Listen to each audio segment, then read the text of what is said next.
2 kilo ng hinihinalang shabu ang na-recover sa isa pong inabandonang sasakyan sa Batangas Port. Ang suspect tinutugis na raw ng mga pulis. Balitang hatid ni Mariz Umali. Eksklusibong nakuna ng GMA News sa mga operatiba ng Parañaque at Maritime Police habang hinahalughog ang inabandonang sasakyang ito sa Batangas Port. Ang kanilang hinahanap, hinihinalang shabu na dala raw ng isang alias RJ, nakatransaksyon sa telepono ng isang pulis na nagpanggap na posture buyer. Nang buksan ang pinto sa likuran, tumambad sa kanila ang mga plastik ng hinihinalang 2 kilong shabu.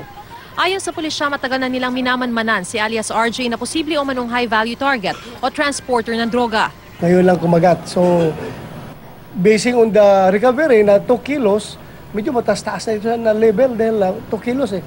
Nasa level na ng distributor yan. Ang street value nito, kung natingi-tingi na into small sachets, aabot na ito ng mga 6 million to 10 million.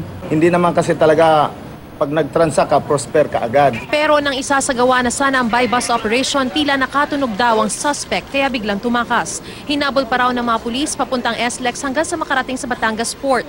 Pero pagdating sa Pantalan, doon na inabandona ang sasakyan.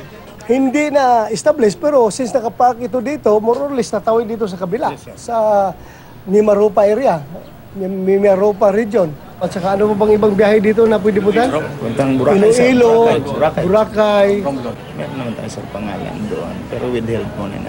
Okay. May pangalan na daw? May pangalan po, withheld na muna para mapalo up natin. May pangalan, may resto yung sakyan eh.